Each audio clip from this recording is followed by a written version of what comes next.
नमस्कार, the edu magic पर आप सबका स्वागत है। मैं हूं शिखा सांकृत। आज इस वीडियो में उत्तरकाशी सुरंग हादसे के सबक क्या हैं ये जानेंगे। उत्तरकाशी में जो सुरंग हादसा हुआ जिसमें 41 मजदूर फंसे थे, 17 दिन के रेस्क्यू ऑपरेशन के बाद उन्हें सकुशल वापस निकाल लिया गया।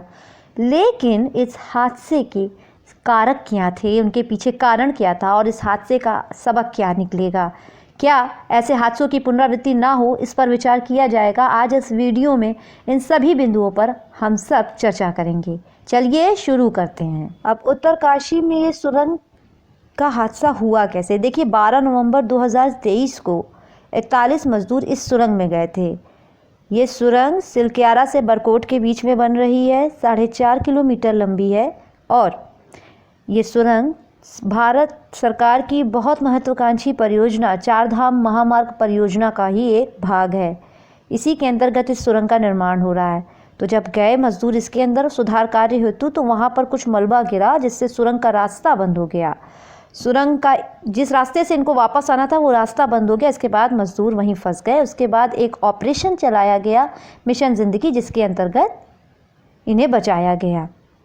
अभी मैंने आपको बताया कि सुरंग चारधाम महामार्ग परियोजना का हिस्सा है। 4.5 किलोमीटर लंबी ये सुरंग थी।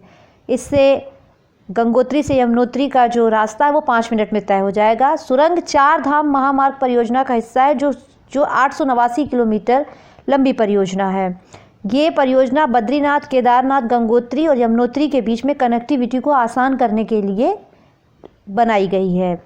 केंद्रीय सड़क परिवहन और राजमार्ग मंत्रालय, भारत सरकार द्वारा इस परियोजना का क्रियान्वयन किया जा रहा है।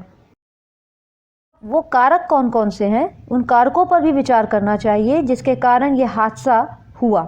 चलिए, कारक नंबर 1 देखिए, सुरंग में श्रमिकों के लिए किसी निकासी मार्ग को नहीं बनाया गया था। सुरंग में एस्केप पैसेज नहीं था। मजदूर पीछे से काम करते जा रहे थे और आगे बढ़ते जा रहे थे, लेकिन पीछे कोई रास्ता नहीं था। हालांकि ये पहले अनुशंसा की गई थी कि सुरंग में एक एस्केप पैसेज होना चाहिए ताकि किसी भी इमरजेंसी में एग्जिट प्लान को क्रियान्वित किया जा सके, लेकिन नहीं था, जिसके कारण सुरंग में श्रमिक फंसे और उतना लंबी जद्दोजहद करनी पड़ी। तो ये कारक नंबर 1 था। कारण नंबर 2, कहा जा रहा है कि रिपोर्ट देने वाली कंपनी ने त्रुटिपूर्ण डीपीआर दिया था। अगर डीपीआर का मतलब जिसे नहीं पता है बता दें। डीपीआर का मतलब होता है डिटेल्ड प्रोजेक्ट रिपोर्ट, यानी जो हम प्रोजेक्ट क्रियान्वित करने जा रहे हैं वो कितना कारगर होगा, उस पूरे प्रोजेक्ट के विषय में जहाँ पर वो किया जा रहा है उससे कोई जुड़े जो खतरे हैं उन सब पर एक रिपोर्ट दी जाती है। अगर आप सबको याद हो तो 17 मई 2023 को फिक्की के सम्मेलन में हमारे जो परिवहन मंत्री हैं श्री नितिन गडकरी जी, उन्होंने भी डीपीआर को लेकर प्रश्न चिन्ह खड़ा किया था। अब कारण नंबर 3 देखिए, ये मैंने इसे लास्ट में डाला है वीडियो के, लेकिन ये बहुत बड़ा कारण हो सकता है अगर विचार किया जाए। हिमालय की पारिस्थितिकी, उसकी भौगोलिक अवस्था और भंगुरता को भी ध्यान में अगर नहीं रखा गया तो ये एक कारण हो सकता है। देखिए, हम सब जानते हैं कि हिमालय इस अर्थ प्लैनेट के सबसे युवा पर्वतमाला हैं, जो निर्माण की अवस्था से गुजर रहे हैं, जो ऐसी मिट्टी से बने हुए हैं जिनमें स्थायित्व नहीं है। नदियों द्वारा लाई गई मिट्टी भी इस यहाँ पर मिलती है और इंडो ऑस्ट्रेलियन प्लेट और यूरेशियन प्लेट की जहाँ कन्वर्जेंट बाउंड्री है वहाँ हिमालय की उपस्थिति है और उसी के कारण हिमालय का जन्म हुआ है। ये प्लेटें एक दूसरे की तरफ जा रही हैं और हमेशा मूवमेंट करती रहती हैं, जिसके कारण हिमालय ऊपर उठ रहा है और इसी कारण भूगर्भिक हलचलें हिमालय में देखने को मिलती हैं। साथ ही हिमालय की जो सॉयल है, हिमालय की जो मिट्टी है, वो इतनी सक्षम या इतनी कड़ी नहीं है कि उसमें एक स्थायित्व आ सके।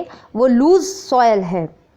वहाँ पर कहीं कहीं वहाँ बहुत ज़्यादा लूज सॉयल है, जिसके कारण लैंडस्लाइड्स को हम देखते हैं, क्योंकि ग्रेविटी के अधीन ये लैंडस्लाइड होते हैं। अब आगे की राह क्या है?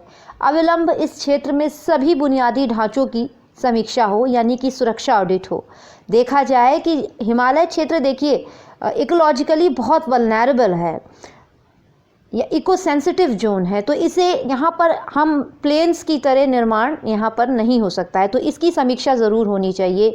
परियोजनाओं को स्वीकृति देते समय हिमालय की अवस्थिति को केंद्र में रखा जाए। देखिए, हिमालय मात्र एक पर्वतमाला नहीं है, ये हमारी जल जीवन का आधार तो है ही, हमारे मौसम को भी प्रभावित करता है। इस वीडियो को आज ही समाप्त करते हैं। आपका दिन शुभ हो। नमस्कार।